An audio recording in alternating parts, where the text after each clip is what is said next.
Захватывающая интрига последних 10 месяцев. Сегодня мы обязательно ее раскроем. Как долго Paphiopedilum растит бутон и как долго держит цветок? Paphiopedilum американский гибрид не цветет 13 лет. Что делать? Венерин башмачок без корней. Во что посадить? Что делать с розетками Paphiopedilum, которые уже отцвели? Неужели цветок венериного башмачка может пахнуть малиной? А может, малиновым вареньем? На эти и многие другие вопросы, касающиеся содержания Paphiopedilum в квартирных условиях и ухода за ними, ответит сегодняшнее видео. Привет, друзья! Вы на канале Классика орхидейного жанра. А теперь, как всегда, и обо всем по порядку. 10 месяцев назад из Санкт-Петербурга во Владивосток приехала посылка с сюрпризом. Посылка преодолела путь из Европы в Азию протяженностью около 10 тысяч километров чуть более чем за четверо суток. Все орхидеи в этой посылке, включая героя сегодняшнего рассказа, путешествовали с открытой корневой системой. И к каждой орхидее прилагался образец субстрата, в котором ранее растение росло. Пятнистый башмак. Вот, пожалуй, и все, что знала я об этой орхидее в момент получения. А еще я знала, что все эти Paphiopedilum росли в одной посадке очень большого объема, этакое ведерко, и никогда не цвели ни у одной из владелиц. Меценату канала и отправительнице посылки это видео будет очень интересным, потому что у нее остался самый маленький член этой Paphiopedilum семейки. Наташа, я его обнаружила, когда отправила посылку. Я такая захожу на балкон, смотрю, а он там стоит. Я такая: ты-то что здесь делаешь? Ты должен ехать во Владивосток. А теперь давайте рассмотрим, в чем ранее росла семейка Paphiopedilum. Давайте пока будем называть их пятнистыми башмаками. Основа субстрата – кора хвойных пород деревьев, фракция 1-3 см. Кроме того, в субстрате присутствует мох, керамзит и кальциевая составляющая в виде камушков. Весь этот субстрат я обязательно буду использовать при посадке. Кроме того, добавлю некоторые свои собственные составляющие. Я осуществила посадку Paphiopedilum, которые раньше росли в одной емкости, в разные горшки, как прозрачные, так и непрозрачные. Принцип посадки одинаков, поэтому буду показывать лишь одну из них в непрозрачный пластиковый горшок. На дно посадки я уложила предварительно подготовленное, то есть хорошо вымоченное и несколько раз промытое кокосовое волокно. В качестве фитиля использовала синтетическую веревку хорошей водопроводимости и средней толщины. Конец веревки вывела максимально высоко в посадке для постоянного увлажнения субстрата и стимуляции корнеобразования. Ведь несложно было заметить, что корневая система орхидеи в неактивном состоянии, а корень всего один, хоть и разветвленный. Внимание! Горшок для посадки Paphiopedilum должен быть соизмерим с размером корневой системы, а не листовой массы. Засыпав горшок наполовину смесью коры, мха и кремневита, я добавила в посадку 1 чайную ложку доломитовой муки. Этот вопрос задавался в комментариях под видео. Стоит ли добавлять доломитовую муку в посадку, если в ней уже присутствует кальциевая составляющая в виде камушков? Да, я всегда добавляю при посадке доломитовую муку, если она у меня есть. Но что делать, если доломитовой муки в наличии нет? Что можно добавить еще? Об этом я рассказывала в прошлом видео. Можно добавить ракушечник для корма птицы или яичную скорлупу. И даже панцирь каракатицы. Под прошлым видео зрители делились своими наработками. Лучшие для башмаков, что нуждаются в кальции, панцирь каракатицы. Продается в зоомагазинах для грызунов. Наломал сколько надо и счастье, и куски какие хочешь, и почве не вредит, как мука. Для укрепления пафиопедилума, который качался в посадке, я использовала глиняные черепки. После завершения процесса посадки я искупала растения под душем. Растения в моем доме даже не догадываются о том, что орхидеи боятся воды, и все с огромным удовольствием принимают водно-банные процедуры. А затем начался процесс адаптации к новым условиям жизни. Пафиопедилумы находились на открытом балконе под рассеянными солнечными лучами в тени более высоких растений. Световой день в это время года составлял 12 часов в сутки. Этого вполне достаточно для адаптационного периода. 7 сентября прошлого года вышло видео, в котором я рассказывала о посылке с сюрпризом и о всех растениях, которые приехали из Санкт-Петербурга во Владивосток. И под видео 10-месячной давности зрители делились своим впечатлением от увиденного.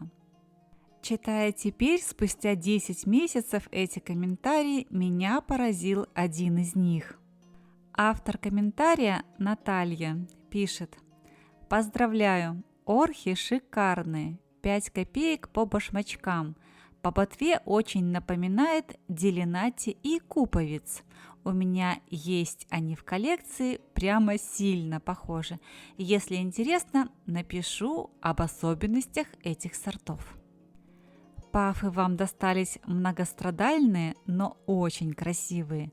Судя по листу, а больше мы ни почему судить не можем, это кальцифитный гибрид.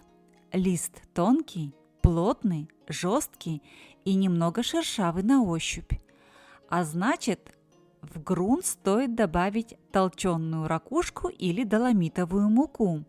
Это натуральные добавки и не противоречат вашей методике. Предки этих гибридов росли в расщелинах известковых скал, и они считаются медленными в росте, любят прохладное содержание. 25 критично, в жару они будто замирают, не терпят пересушки. Субстрат должен быть всегда влажным. Для цветения нужна зеленая масса, поэтому, скорее всего, выпустят молодые росты и уже с них зацветут. А посадили хорошо. Они любят, когда нижние листья прикопаны. Новые корни будут. Уже совсем скоро, в следующей части видео, мы сможем узнать, насколько точными были эти предсказания. Одно могу сказать сразу и абсолютно точно. Пафиопедилумы оказались очень медлительными и за 10 месяцев вырастили всего по 3 листа. И раз уж мы заговорили о листьях, давайте ответим еще на один вопрос из комментариев. Можно ли как-то сориентироваться, когда пафиопедилум зацветет? Сколько месяцев растет каждая розетка? После какого листа выйдет стоп-лист, а за ним цветонос? На этот вопрос можно ответить относительно точно, если 100% знать название сорта гибрида или вид пафиопедилума. В моей практике были пафиопедилумы, и это американские гибриды, которые выпускали стоп-лист после 4-го основного листа. Природные виды пафиопедилумов и их гибриды могут иметь в розетке 7, 8 и даже 9 листьев, прежде чем покажут стоп-лист. В среднем все промышленные американские гибриды формируют розетку и зацветают в моих условиях за 9 месяцев. Что делать с розетками пафиопедилума, которые уже отцвели? Эти розетки отдают питательные вещества, накопленные в своих вызревших зеленых частях, новому молодому поколению. При правильных условиях содержания и должном уходе старые розетки пафиопедилума не гибнут слишком быстро, и порой на одном растении можно увидеть прабабушку, бабушку, маму и ребенка. В таком случае при ежегодной пересадке самую старую розетку, в которой есть как минимум 2 листа, можно отделить и посадить в отдельную посадку. Моя практика показала, что даже прапрапрабабушки способны дать новое поколение пафиопедилумов, то есть снова стать мамами. Я уже неоднократно вам говорила, что природа необыкновенно мудра и изобретательна. Все, что нам нужно, ее слушать и, главное, слышать. И тогда перед вами раскроются необыкновенные, волшебные горизонты. Давайте здесь же ответим на вопрос, что делать с пафиопедилумом, американским гибридом, который 13 лет растет и не цветет. Я, конечно, человек очень терпеливый, но 13 лет ждать цветения – это не про меня. Уже после 2-3 лет нецветения я бы разделила разросшийся куст венериных башмачков и каждую деленку посадила бы в маленький тесный горшок. В посадку добавила бы доломитовой муки, яичной скорлупы или панцирь каракатицы и уверена, в течение ближайших 9 месяцев дождалась бы цветения. Стоп-лист, а затем и цветонос у пафиопедилума сюрприза из посылки я дождалась через 8 месяцев пребывания растения в моих домашних условиях. Исходя из комментария предсказания, я ожидала цветения одного из 2 пафиопедилумов, и это либо природный вид пафиопедилум делинати, либо его первичный искусственный гибрид пафиопедилум линли куповиц. Признаюсь, если бы мне предложили выбрать, я бы предпочла цветение гибрида пафиопедилума линли куповица, и я расскажу почему.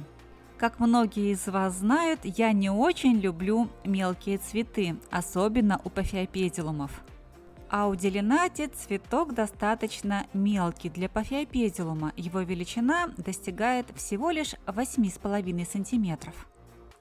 Это вполне понятно, ведь делинати – это природный вид пафиопедилумов, родиной которого является Вьетнам и китайская провинция Юньнань, которая граничит с Вьетнамом.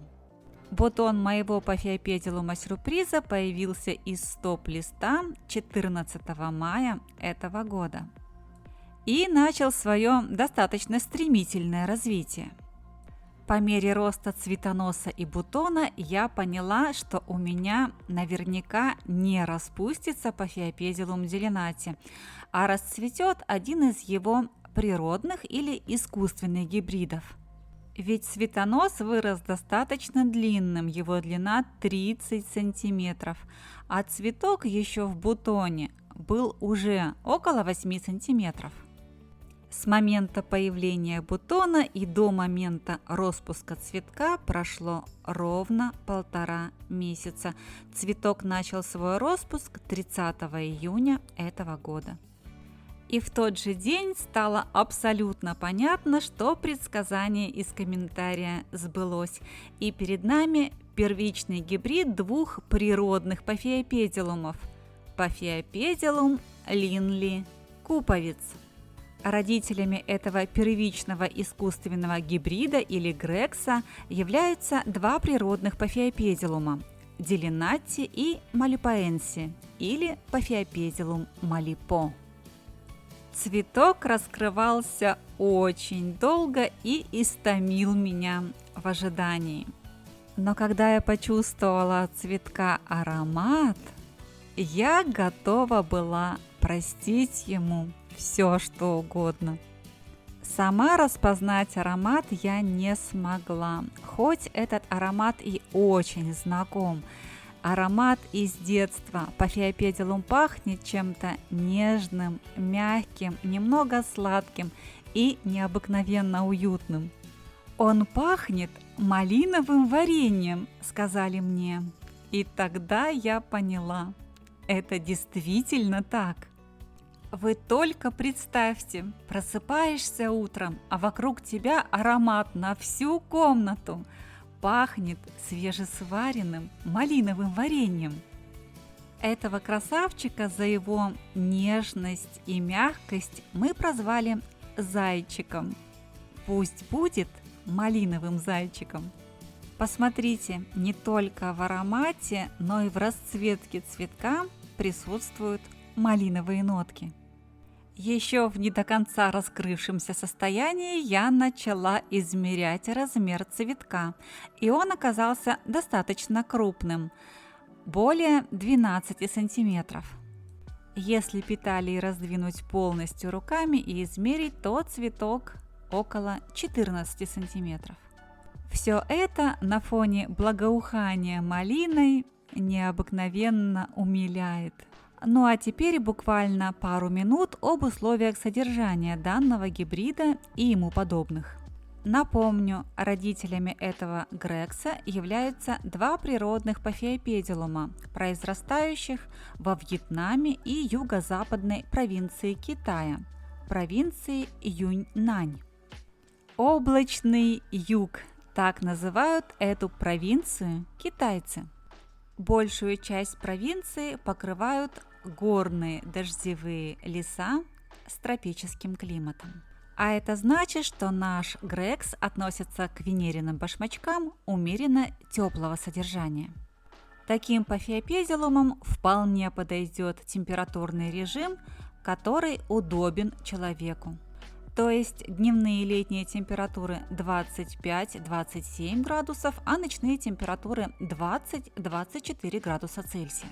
Дневные зимние температуры чуть ниже 20-22 градуса Цельсия, а ночные зимние еще ниже 16-18 градусов Цельсия. Этот искусственный гибрид двух природных пафиопедилумов не терпит просушек. Поскольку моя орхидея посажена на фитиль, концы фитиля всегда находятся в воде, но корневая система растения никогда напрямую с водой не контактирует. Запомните, это важно. Субстрат всегда должен быть влажным, но не мокрым.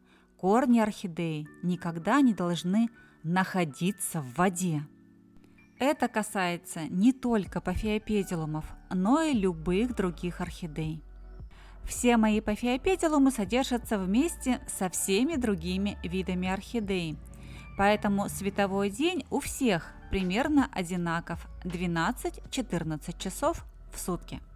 Абсолютно все мои орхидеи, вне зависимости от вида, приучены к яркому солнечному свету и к прямым солнечным лучам. Вот, пожалуй, и все. Хотя нет, не все. На один вопрос мы так и не ответили. Если у пафиопедилума нет корней, в какой субстрат его посадить? Самым лучшим субстратом для наращивания корней является мох, в том числе живой. Специально для вас я провела быстрый эксперимент и нарастила корни этому самому пафиопедилуму уже во время цветения. Я покрыла верх субстрата слоем живого мха. И давайте посмотрим, что из этого получилось. Началось активное корнеобразование от стебля пафиопедилума.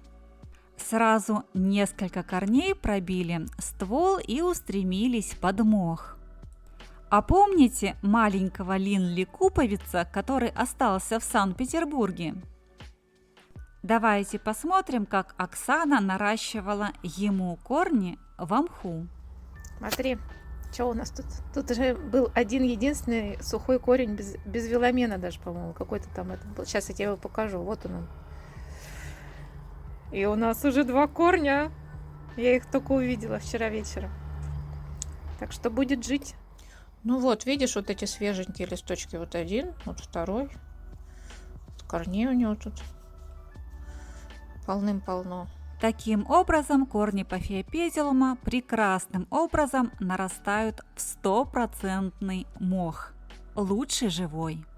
Напоминаю, что корни всех без исключения растений, высших растений, любят не только пить, но и дышать. Стоит ли добавлять мох, если растение приобретено исключительно в камушках? Мое личное мнение – стоит. Я бы добавила в камушки около 10% мха. А как долго Paphiopedilum держит цветок? Все зависит от сорта или вида пафиопедилумов. Промышленные гибриды обычно держат цветок около 3-4 месяцев, а природные виды лишь месяц-полтора. Вот такое отчетное видео о цветении пафиопедилума Линли Куповиц у нас получилось. Надеюсь, это видео оказалось для вас интересным и полезным. Сердечное спасибо всем тем, кто принимает активное участие в развитии канала. С вами канал становится информативнее, интереснее и красивее. А теперь я напомню вам, что 21 минуту вы провели на канале «Классика орхидейного жанра». И если это видео вам понравилось, если оно оказалось для вас интересным и полезным, поставьте, пожалуйста, пальчик вверх под видео, подпишитесь на канал. Если раньше вы этого не сделали, жмите на колокольчик, чтобы первыми получать уведомления о выходе новых видео. И оставайтесь со мной. Ведь впереди у нас очень много интересного.